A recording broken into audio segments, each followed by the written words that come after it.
नमस्कार दोस्तों, मैं सूरज सर कक्षा 8 NCERT अभ्यास 1E का आज क्वेश्चन आप लोगों को सॉल्व करवाऊंगा। लेकिन उससे पहले मैं आप लोगों को अभ्यास से संबंधित कुछ स्पेशल कंसेप्ट के बारे में जानकारी प्राप्त करवा दूंगा, जिससे आप लोगों को अभ्यास करने में सरल होगा। ठीक है, तो चलिए ये देखिए,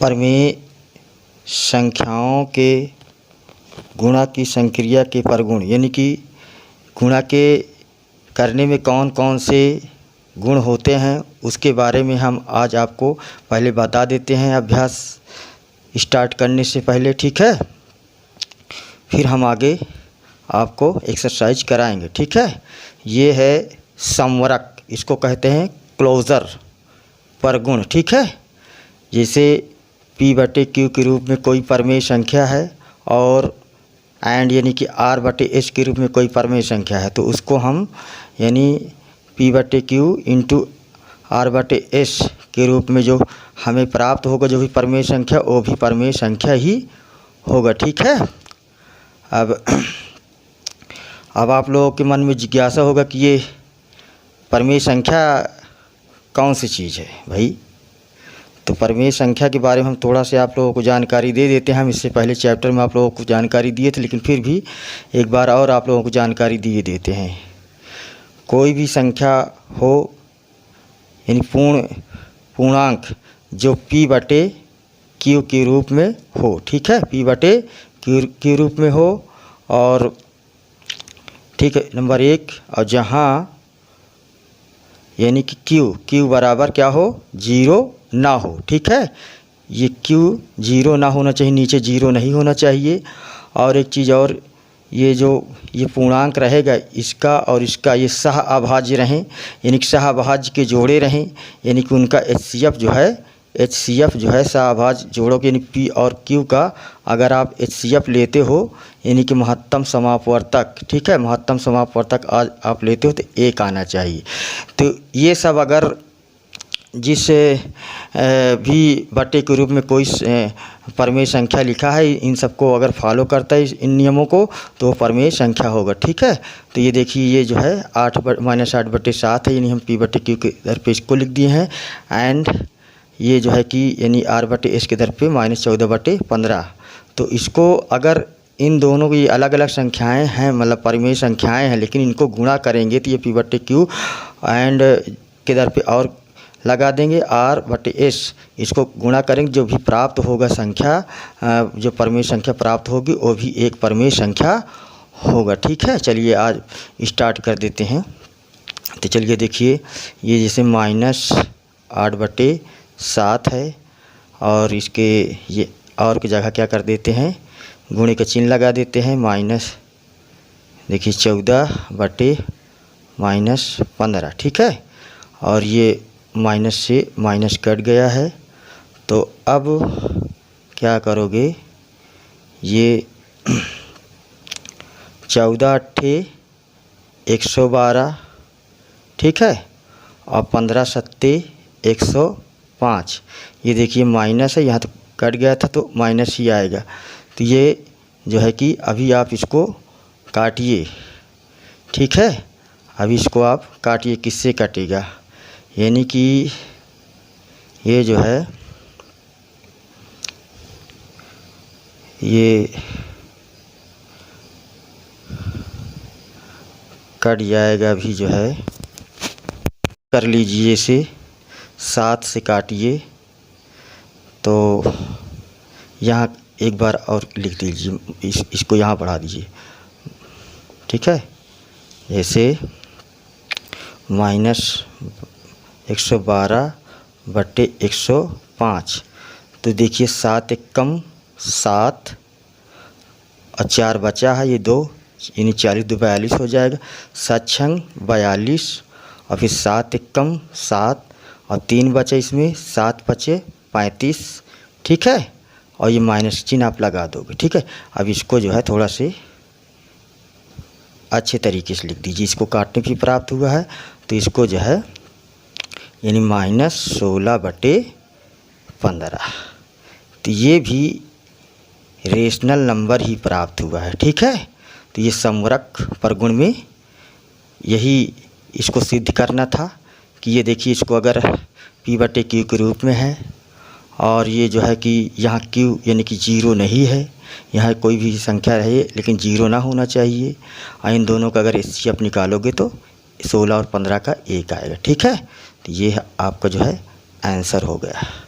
ये आपके जो है कि अभ्यास 1E के एग्जाम्पल में सब सवाल दिए गए हैं। मैं आपको एग्जाम्पल इसलिए करवा रहा हूँ ताकि आपको जो है कि चैप्टर का जो एग्जाम्पल है उसको आप लोग पिछले चैप्टर मतलब चैप्टरों को जो एग्जाम्पल है उसको आप कर लीजिए कायदे से, तब आपको अभ्यास करने में बहुत बढ़िया आनंद आएगा, ठीक है। अभी आप इसका देखिएगा जो है प्रूफ, हम इसका प्रूफ जो है कि अभ्यास जब करने लगेंगे तो इसका आपको प्रूफ दे देंगे कैसे कितना बढ़िया होता है, ठीक है।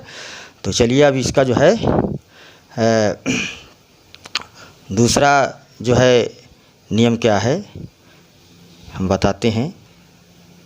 क्रम विनिमेय यानी कम्यूटेटिव परगुण, इस नियम के अंतर्गत क्या होता है, इसे कोई संख्या P/Q तथा R/S के रूप में है तो उसको जो है क्रम विनिमय यानी कि ये देखिए P/Q और ये R/S है तो इसको हम क्रम को जो है बदल देंगे, यानी कि यहाँ पहले स्थान पे R/S और इसके स्थान पे P/Q लिख देंगे, यानी क्रम को बदल देंगे, तब भी अगर हमारा मतलब दोनों तरफ का आंसर वही प्राप्त होगा, ठीक है।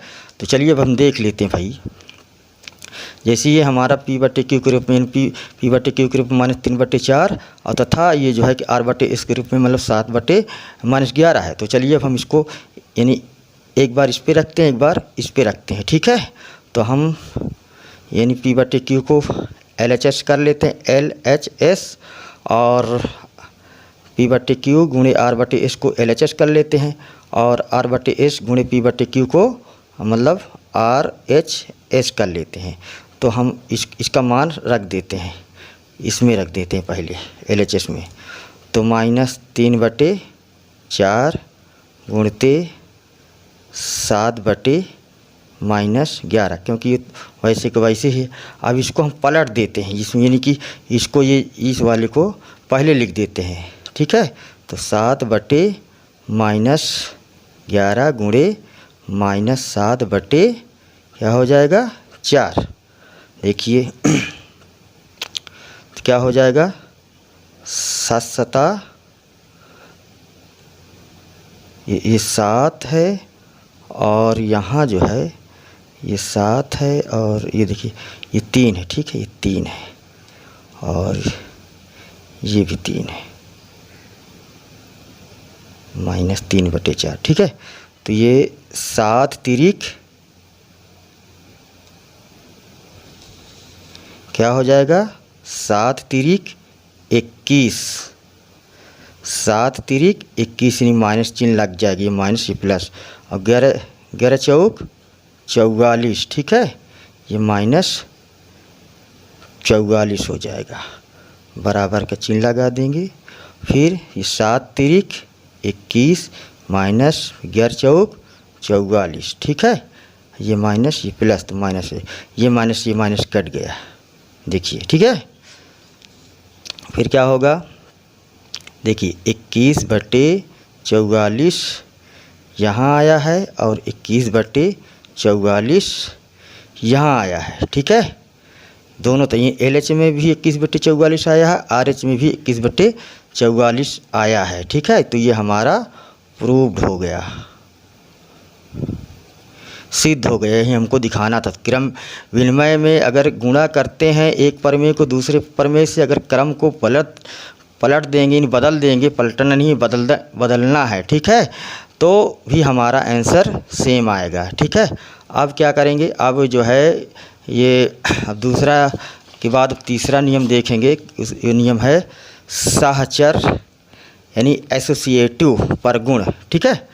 अब यानी कि इसके अंतर्गत जैसे कोई भी जैसे कि 3 प्रमेय दिया हो, जैसे P/Q एक प्रमेय होगा, दूसरा है R/S एंड T/U ये तीसरा प्रमेय है, तो इसको यानी कि 2 प्रमेय को एक साथ गुणा कर दो, 2 प्रमेय को एक साथ गुणा कर लो और उन दोनों गुणनफल और जो तीसरा जो प्रमेय है उसको गुणा कर दो मिला के, तो मतलब जो है कि वो एक प्रमेय संख्या ही प्राप्त होगा। यानी कि पहले दूसरे को चाहे साथ लेकर के तीसरे में गुणा कर दो, या तो क्या करो कि जैसे कि दूसरे तीसरे को साथ लेकर के पहले में गुणा कर दो, तब भी मतलब वही मतलब क्या कहते हैं सेम ही मतलब आएगा प्रमेय संख्या। ठीक है, अब इसको जो है कि अब हम आपको सिद्ध करके दिखाएंगे। यदि जैसे P/Q ये हमारा जो है कि -4/5 है और R/S यानी 3/-7 है एंड ये जो है T/U के रूप में 2/9 है। तो अब इसको जो है हमको सिद्ध करना है। ठीक है, तो ये देखिए समझ लीजिए कि ये LHS है और ये RHS है, हम इसको जो है कि मान को रखेंगे। ठीक है, तो चलिए हम पहले इसको इस वाले को पूरे को हम LHS मान लेते हैं, इसको RHS। ठीक, तो यहाँ रखते हैं सबसे पहले ब्रैकेट है, तो ये P/Q के रूप में है -4/5, फिर क्या है गुणे का चिन्ह है, फिर R/S के रूप में क्या है 3/-7 है। ठीक है, फिर ये ब्रैकेट बंद हो गया है, गुणे का चिन्ह है, और ये T/U की दर पे 2/9 है, 2/9 लिख दिया। ये हमारा LHS हो गया। और फिर RHS में रखते हैं, RHS में रख देते हैं ये मान को इन P/Q। यहाँ जो है यानी कि -4/5 को यहाँ रख देते हैं और गुणे का चिन्ह लगा देते हैं। फिर R/S यानी कि 3/-7, ये माइनस है। ठीक है, इसको आप समझिएगा कायदे से। फिर ये देखिए गुणा का चिन्ह है, गुणे का चिन्ह लगा दिया, और उसके बाद ये T/U की दर पे क्या है 2/9 है, तो 2/9 है। ये देखिए ब्रैकेट बंद कर दिया। अब इसको हल करोगे दोनों का जो है गुणनफल सेम आएगा तो ठीक है, नहीं तो हमारा जो कथन है समझ लो कि असत्य है। अब देखते हैं हमारा कथन सत्य होता है या असत्य होता है, जो हम आपको समझा रहे हैं। चलिए देखते हैं, पहले ब्रैकेट के अंदर क्या करते हैं। देखो ये जो है 4×3 12 हो जाएगा, क्या हो जाएगा 12 हो जाएगा, माइनस प्लस का माइनस, और फिर 5×7 35 हो जाएगा, यानी प्लस माइनस का माइनस। ठीक है, गुणे 2/5। अब इधर करते हैं RHS, -4/5 को ऐसे ही लिख देते हैं। फिर क्या करेंगे गुणे, देखिए 3 दूनिया 6, और फिर यहाँ क्या है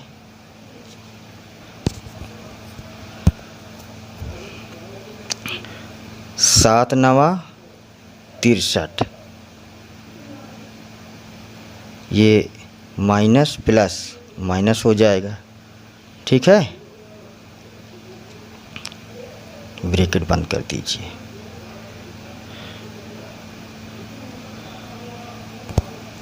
तो देखिए ये 7×9 63, और ये हमारा जो है इसमें LHS में ये 2/9 है। ठीक है, ये 9 है संख्या, ये 9 है। ठीक है, इसको 9 समझिए, 9 है।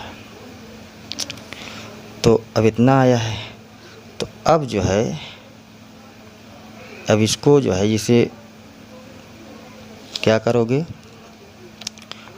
-12 गुणे 2/35 माइनस गुणे 9 बराबर -4 गुणे 6/5 गुणे -63। ठीक है, अब क्या करेंगे, अब जो है ये देखिए 12 दूनी 24, पहले माइनस माइनस काट दीजिए और यहाँ भी देखिए काट देते कि माइनस का काम ख़त्म हो जाए।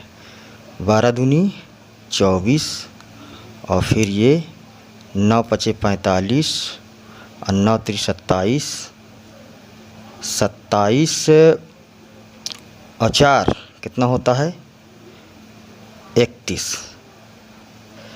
ठीक है, आप गुणा करके देख लीजिए। अब इसको देखिए, ये 4 छंग 24 और 5 तिहाई 15, 5 छक्का 30 और 1 31। ये देखिए आपको दोनों तरफ बराबर आ रहा है। ठीक है, अब इसको जो है अभी काट दीजिए, अगर काटना है तो। कैसे काटोगे, देखिए इसको जो है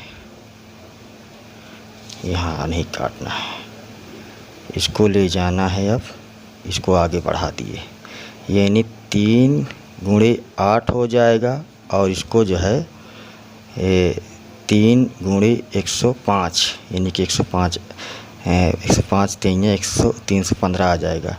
और ये वाला हो गया है, ये देखिए। और फिर इसको करिएगा तो फिर 3 गुणे 8 और फिर 3 गुणे 105। ठीक है, देखिए ये 3 से ये 3 कट गया, ये 3 से ये 3 कट गया, यानी कि अब हमें जो है इसका जो है HCF निकालेंगे तो 1 ही आएगा, रेशनल के रूप में प्राप्त होगा। ठीक है, तो जो है यानी कि 8 बटे, हम इसको जो है इधर कर दिए ये स्पेशल रूप से, हमारे पास जगह नहीं था। 8 बटे 105 बराबर 8 बटे 105 हमारी तरफ, हम मतलब दोनों तरफ यही आंसर आ गया है। तो ये हमें प्रूव करना था, ये हमने प्रूव कर दिया। ठीक है, यही आंसर हो गया। ठीक, अब इसका जो है चौथा नियम क्या है, योग पर गुणा का वितरण डिस्ट्रीब्यूटिव परगुण एक्सरसाइज 1E के साथ बताएंगे। धन्यवाद। कोई भी दो पर में